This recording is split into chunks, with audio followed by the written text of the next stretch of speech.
Hello friends, welcome to my channel Mrs Kaberi's kitchen. আজকে আমি তৈরি করব রুই মাছের রেজালা। অতি সুস্বাদু একটা রেসিপি। তো আমি ভিডিওটা বন্ধুরা কিভাবে করব প্রথম থেকে লাস্ট পর্যন্ত দেখার জন্য অনুরোধ করছি।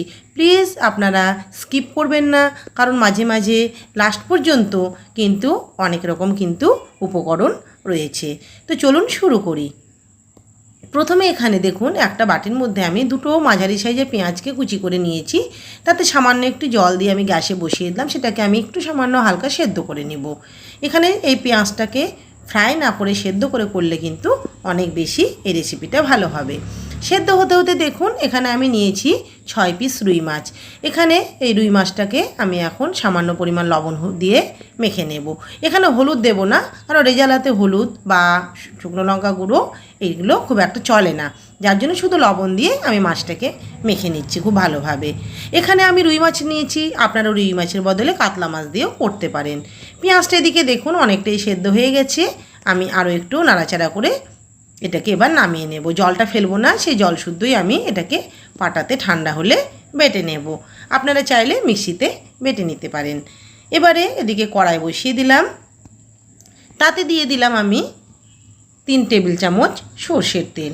তেলটাকে খুব ভালো করে কড়াইয়ের গায়ে বুলিয়ে দেওয়ার পরে মাছগুলোকে আমি একটু ফ্রাই করে নেব। আমি প্রথমে 3 পিস মাছকে দিলাম, উল্টে পাল্টে আমি মাছগুলোকে একটু হালকা ব্রাউন কালারের করে তুলে নেব। দেখুন মাছগুলো একদম ব্রাউন কালার হয়ে গেছে। আমি এবারে মাছগুলোকে প্লেটে তুলে নিচ্ছি। বাকি যে মাছগুলো সেইগুলোকেও আমি একইভাবে ভেজে নেব। এদিকে পেঁয়াজটাও আমার বাটা হয়ে গেছে। দেখুন আমি যেটা দিয়ে টানছি সেটা এর আগে অনেকবার দেখিয়েছি, সেটা হলো সুপারির গাছের খোল। সেটা দিয়ে টানলে দেখুন একটু মশলা নষ্ট হয় না এবং হাতেও লাগে না। আমার পেঁয়াজটা বাটা হয়ে গেছে। এদিকে মাছগুলোও কিন্তু আমার ফ্রাই হয়ে গেছে। সেই মাছগুলোকেও আমি প্লেটের মধ্যে তুলে নিচ্ছি। এবারে আমি দেখুন প্লেটের মধ্যে নিয়েছি কিছু ফোড়ন, নিয়েছি 3টে শুকনো লঙ্কা, গোটা জিরে, 2টো দারচিনি, 2টো এলাচ ফাটিয়ে নিয়েছি এবং সামান্য একটু পরিমাণ জয়িত্রী। সবগুলো আমি দিয়ে দিলাম ফোড়ন। এবারে ফোড়নগুলোকে হালকা একটু ফ্রাই করে নেব যতক্ষণ তার সুন্দর একটা গন্ধ না বের হয়। তারপরে দিয়ে দিলাম আমি বেটে রাখা সেই পেঁয়াজটাকে। এবারে পেঁয়াজটাকে দিয়ে আমি কয়েক সেকেন্ড ভালোভাবে কষিয়ে নেব। কয়েক সেকেন্ড কষিয়ে নেবার পরে আমি দেখুন একটা বাটির মধ্যে আমি নিয়েছি 1 চামচ আদা এবং রসুন বাটা। এইটাকেও আমি এবার দিয়ে দিলাম। এবার এই আদা রসুন দিয়ে আমি আরও কিছুক্ষণ কষিয়ে নেব, যেন আদা রসুনের কাঁচা গন্ধ একেবারে না থাকে। কিছুক্ষণ ভালোভাবে কষিয়ে নেবার পরে দেখুন এখানে আমি 3টে বাটিতে মশলা নিয়েছি। একটাতে আছে 1.5 চামচ পোস্ত বাটা, নিয়েছি 8টা কাজু বাদাম বাটা এবং 1 চামচ চারমগজ বাটা। এইগুলো সব একসাথে আমি এবারে দিয়ে দেব কড়াইয়ের মধ্যে। এই মশলাগুলো হচ্ছে রেজালার মেন উপকরণ বা মেন মশলা। এইগুলো সব আমি দিয়ে দিলাম। সবগুলো দিয়ে দেবার পরে বাটি ধুয়ে আমি একটু সামান্য জল দিয়ে দিলাম। এবারে ভালোভাবে কষিয়ে নেব কিছুক্ষণ। ভীষণ ভীষণ ভীষণ সুন্দর হয়েছিল বন্ধুরা, অতি সুস্বাদু হয় এই রেজালাটা। তো আপনারা অবশ্যই একবার ট্রাই করে দেখবেন, আশা করি আপনাদের ভীষণ ভালো লাগবে। ভালোভাবে আরও কিছুক্ষণ কষিয়ে নেবার পরে এবারে দেখুন নিয়েছি এখানে আমি 1.5 চামচ টক দই। এই টক দইটাকে খুব ভালোভাবে আমি ফেটিয়ে নিচ্ছি। ফেটিয়ে আমি দিয়ে দিলাম। এখানে যদি আপনাদের ঘরে না থাকে তাহলে আপনারা এটাকে স্কিপ করতে পারেন। টক দই দেওয়ার পরে কিন্তু গ্যাসের ফ্লেমটাকে কমিয়ে দিতে হবে এবং খুব ভালোভাবে নাড়াচাড়া করতে হবে। দিয়ে দিলাম 5 থেকে 6টা কাঁচা লঙ্কা। খুব ভালোভাবে নাড়াচাড়া করে আরও কিছুক্ষণ কষিয়ে নেবার পরে এখানে দেখুন আমি নিয়েছি 1 কাপ দুধ এবং জল এখানে মিক্সড করা আছে। এবারে এই দুধ জলটাকেও আমি দিয়ে দিলাম। যদি আপনাদের ঘরে দুধ না থাকে তাহলে আপনারা কিন্তু শুধু জল দিতে পারেন, তবে অবশ্যই কিন্তু উষ্ণ গরম জল কিন্তু দেবেন। ভালোভাবে গ্রেভিটাকে আমি নাড়াচাড়া করে নেবার পরে আমি আরও একটু সামান্য কাপ দিয়ে একটু জল দিয়ে দিলাম, কারণ মাছগুলো কিন্তু এতে সেদ্ধ হবে, যার জন্য আমি আরেকটু সামান্য জল দিয়ে দিলাম। এবারে ভালোভাবে নাড়াচাড়া করে নিই কিছুক্ষণ। দিয়ে দিলাম স্বাদ অনুযায়ী লবণ এবং দিয়ে দিলাম 1/2 টিস্পুন চিনি। দিয়ে দিলাম ভেজে রাখা মাছগুলোকে।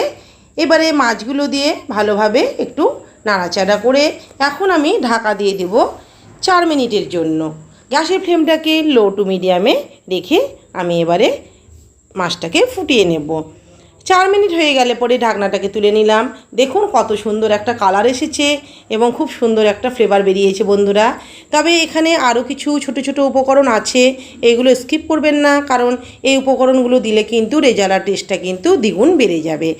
এবারে ভালোভাবে একটু নাড়াচাড়া করে দেওয়ার পরে দেখুন দিয়ে দিলাম এখানে 1/2 টিস্পুন গাওয়া ঘি, দিয়ে দিলাম 1/2 টিস্পুন গরম মশলা গুঁড়ো এবং দিয়ে দিলাম দেখুন এখানে বাটির মধ্যে রেখেছি জায়ফল। এই জায়ফলটাকে আমি সামান্য একটু জায়ফলকে আমি গুঁড়ো করে রেখেছি, সেই গুঁড়োটাকে দিয়ে দিলাম লাস্টে 1 চামচ মতো কেওড়া জল। এই উপকরণ দিলে আপনার যে রেজালার যা টেস্ট তার থেকে কিন্তু দ্বিগুণ এই টেস্ট বেড়ে যায়। এবারে সব উপকরণগুলোকে দিয়ে আমি আরোভাবে কিছুক্ষণ নাড়াচাড়া করে আমি আবারও ঢাকা দিয়ে দিলাম 2 মিনিটের জন্য। 2 মিনিট পরে ঢাকনাটাকে তুলে নিলাম। দেখুন গ্রেভিটা কিন্তু এখন অনেকটা গাঢ় হয়ে গেছে এবং মাছগুলো সুন্দর সেদ্ধ হয়েছে এবং যে মশলাগুলো আমি দিয়েছি পরে যে আমি উপকরণগুলো দিলাম সেগুলো ভালোভাবে কিন্তু তরকারির মধ্যে অ্যাডজাস্ট হয়ে গেছে। এবারে আমি গ্যাসটাকে বন্ধ করে দিলাম। কিছুক্ষণ রেস্টে রেখে দেবার পরে আমি এখন প্লেটের মধ্যে সার্ভ করে নেব। তো বন্ধুরা আজকের রেসিপি কেমন লাগলো প্লিজ প্লিজ প্লিজ আপনারা আমাকে কমেন্ট করে জানাবেন।